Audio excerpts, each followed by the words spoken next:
Olá pessoal, tudo bem com vocês? Sejam bem-vindos aqui a mais um programa e dessa vez um programa um pouco diferente, né? A gente não vai apresentar nenhuma banda específica, mas a gente vai falar um pouquinho da história aí de fanzines, né?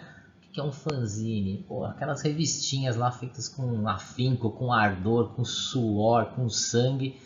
Normalmente a gente tem mais prejuízo do que qualquer outra coisa, mas é mais para divulgar, fazer aquele nosso papel de, sabe, estar dentro da cena e conseguir mostrar para as pessoas algumas coisas que de repente não aparecem no mainstream, né? E hoje eu separei aqui para vocês um pouquinho da história desse fanzine chamado Heavy Melody, né? Que eu ajudei na parte final dele, nos últimos números dele, e que tem uma história bem interessante, uma história curta, mas bem interessante, tá? Então a gente vai começar a falar um pouquinho aí da Heavy Melody, do Heavy Melody, que está o seu número 1, né? Tocado principalmente pelo Marcelo Motagato, né? Aí ainda com o Jaime Filho, né? Nesse número 1 já dizia qual era a função do fanzine, né? O nome já dizia, Heavy Melody, falar de bandas de metal melódico. Não que outras coisas não pudessem aparecer, né? Tem até uma entrevista com o Crotalus aí, que é uma banda mais pesada, né? Uma linha mais power metal, assim. Mas a ideia principal era falar do metal melódico, né?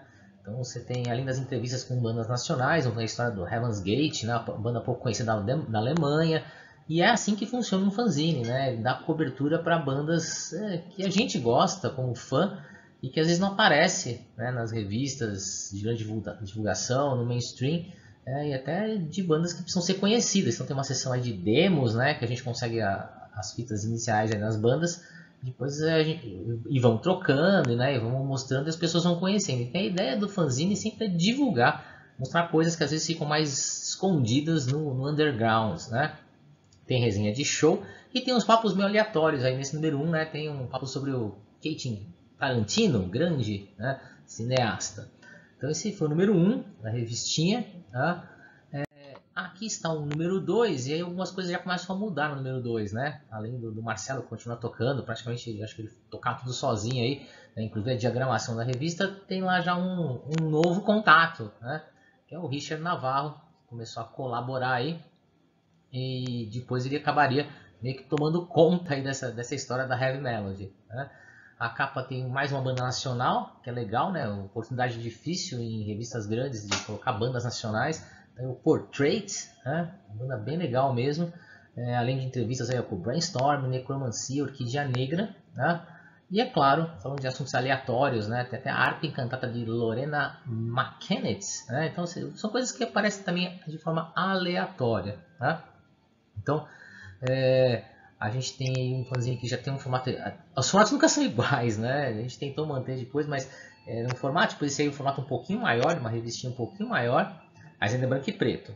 As coisas começam a mudar aqui, ó, né?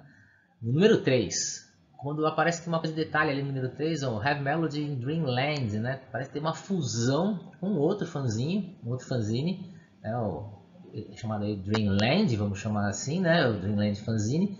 E aí o Richard Navarro, né, praticamente assume a escrita e me convida para escrever algumas coisinhas, para colaborar com algumas matérias. Ele conhecia o meu microzine, né? É um fanzine de 2 páginas só, uma folhinha que eu costumava fazer e mandar pelo correio para as pessoas. Não tinha internet ainda, né, para divulgar esse tipo de coisa, não tinha essa chance de você expandir, né, mundialmente as ideias. E acabei colaborando, escrevi algumas coisinhas aí que saiu, ganhei até alguns números aí de brinde, tem até hoje, né, alguns exemplares aí do número 3, e ele tinha até um pôster, né, que envolvia os shows do Rage, Grave Digger que vieram para o Brasil, né, até que a capa é o Stratovarius, né, que também veio para o Brasil, então teve muita coisa acontecendo, muitas bandas vindo para o Brasil nessa época, o metal melódico dominando bastante, né, por aqui, e aí algumas coisas também começaram a aparecer em termos de outros temas, né, então se você olhar, tinha o Before the Glory, que é antes do músico ficar conhecido por onde ele passou, né? Então, por exemplo, o Malmsteen passou por Steeler, né? Se você pegar o Ripper Owens, né? Pelo Winterbane. Então, assim, são coisas legais para as pessoas conhecerem, né? Aí tem o World of Gods, né? O Mundo de Deus, que são bandas white metal, né?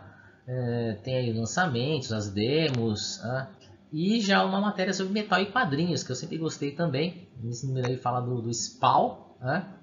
Então uma coisa interessante porque você tem algumas variações dentro do universo aí da música, mas podendo, né, fazer participações em outras áreas. Tá? Então muito legal, é a minha primeira participação como colaborador aí no número 3, né, da Heavy Melody. A número 4 já ajudei bastante, já coloquei bastante coisa, e aí foi interessante, porque quando eu conseguia colocar a colaboração número 3, né, consegui algumas cópias, mandei cópia para muitos lugares de fora, e aí comecei a receber muito material, né, tive que abrir até uma caixa postal, porque aí as bandas começam a mandar, e é interessante que às vezes até as bandas de fora mandavam mais material do que as bandas nacionais. A banda nacional, aquela coisa de ficar com o pé atrás, achava que você queria se aproveitar, não sabia se ia acontecer ou não. E as bandas de fora mandavam mesmo que você não mandasse para eles a devolutiva, né? Que você não falasse, ó, tá aqui. Mas eles mandavam mesmo material completo, né? CD, release, vários formatos, mais de uma cópia para você sortear. E aqui foi um ponto aí que eu comecei a receber muita coisa, né?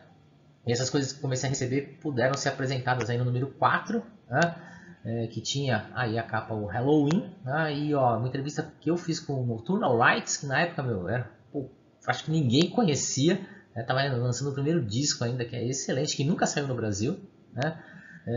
O Avalanche, que é uma banda alemã também, essa não deslanchou, enquanto o Nocturnal Rites, né, deslanchou, o Avalanche não deslanchou, mas assim vai indo, e é assim que funciona. Então, poxa vida, né? Se a gente pode sentir orgulho de alguma coisa, são aí, essas duas entrevistas que eu fiz, né, e algumas outras com bandas que ou deslancharam, ficaram bem conhecidas, ou que não ficaram conhecidas, mas eu conheci esses caras, eu conheci a banda antes, né, deles irem pro mainstream ou deles sumirem totalmente, né. Aqui a gente também tem uma nova seção lá, o Best of the Beast, né, falando de bandas mais extremas, tá? E uma série de coisas também legais aí de demo tapes, né, que você podia fazer, as entrevistas com bandas nacionais, praticamente o Richard que fazia, né, com o pessoal, e aí você pode ver que nós dois que estamos dividindo aí o serviço, né, nesse número 4 aí da Heavy Melody, já saiu até o Dreamland, saiu, né, era só Heavy Melody mesmo, e aqui a gente se desculpando por uma série de erros de português, que a gente não tinha como passar, né, por muito tempo para você conseguir corrigir tudo, fazer tudo que você precisava fazer direito. A gente fazia mesmo que a toque de caixa no nosso tempo livre, né, trabalhando, estudando. Então é claro que erros passam. E aí a gente tem o derradeiro número 5, né, um grande orgulho, assim, acho que é o número que tinha maior volume de páginas, que eu contribuí mais também, né, fizemos um especial sobre metal na França, né, entrevistei o Killers, né, foi até interessante porque foi no ano da Copa do Mundo, aí, em 98, quando eles ganharam a Copa em cima da gente, e os caras dessa banda que gostam muito de futebol, então ficou aquela coisa assim, né, de eles querem conversar, sem tirar sarro, nada mais falando assim, pô, ganhamos de vocês, vocês são bons pra caramba, mas a gente ganhou de vocês. Teve uma entrevista do Angra já meio que pra tirar polêmica em Acre, tava numa fase meio, o Angra tava naquele fase que o Angra já tava pra sair, coisa complicada. O Fates Prophecy, né, entrevistei também o Vitão, uma série de coisas bem legais aí que aparecem nessa edição, tá? Em termos de shows, e aqui tem uma coisa que eu já a gente costumava fazer, a gente não podia ir no show, não conseguia, e já convidar outras pessoas para fazerem resenhas. Então tem acho que umas resenhas aí feitas por alguns alunos meus, né? Ficou bem legal também. E aí infelizmente, né? E aí tem a história ruim que eu já tinha falado para vocês lá atrás, né? Não dá retorno financeiro o fanzine. Então a gente acabou meio que sempre tendo que empacar dinheiro, colocar dinheiro, e aí, putz, era um trampo, porque naquela época, gente, não era nada pela internet, então você fazia num arquivo, não cabia, num disquete. Aí sorte que, putz, eu tinha um zip drive, você conseguia colocar um arquivo maior, e aí vai pra gráfica, volta pra gráfica, vai não sei o que, faz capa com cor, sem cor. E esse número aí foi com um papel cochê, assim, super caprichado, assim, bem legal mesmo. Uma putz, uma qualidade, mas infelizmente, né, retorno nada. A gente você acaba mandando muitas números assim, ou na verdade cortesias, aí você deixa lá nas lojas, é sempre com consignação, né? Vou deixar aqui 50 números, aí o cara não sabe se vendeu, se não vendeu, se alguém levou. Então é muito complicado, né, para ter o controle disso. A gente, é só nós dois mesmo que fazemos isso. Foi meio decepcionante, e eu tinha muito material para publicar para o número 6, que nunca aconteceu, né? E aí o Richard também, ele começou a ir para uma outra área, né? Começou a se envolver com promoção de show e estava desanimado também, né? E também estava trabalhando, estudando pra caramba. Então acabou descontinuando aqui nesse número, foi o número derradeiro, a Heavy Melody. Se vocês quiserem saber mais aí sobre o assunto, as coisas como é que funcionava o fanzine, né? As histórias por trás do fanzine, a gente conta. E aí também tenho muito orgulho de apresentar algumas bandas que depois ficaram conhecidas, como por exemplo Crystal Eyes, né? Tava começando a carreira, depois chegou a lançar um monte de álbum, tá? Se você imaginar também, você tem o Drakkar, né? Já era mais ou menos conhecido, mas estava começando, tá? A gente teve Skylark, nossa, Skylark acho que ninguém conhecia e eu fiz a resenha de um dos álbuns dele, né? Uma banda desses metais sinfônicos aí. Então, muito legal mesmo, o Avalanche de novo, né? Só que esse é o Avalanche, né? Que é a banda espanhola, também depois conseguiu um bom nome, e assim foi indo, né? Então, gente, tá aí, né, apresentando para vocês um pouquinho da história desse fanzine aí do Heavy Melody, né? Onde eu participei ativamente do número 4 e número 5, colaborei um pouquinho no número 3, mas ele teve uma história bem legal, né, desde o seu número 1. Né? Então é assim que funciona um fanzine.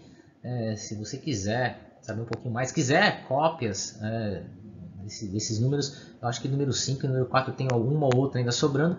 Os outros eu posso fazer até um scan aí, né? Fazer um PDF para quem quiser conhecer um pouquinho dessa história de fanzines, tá? Valeu, espero que vocês tenham curtido e até a próxima!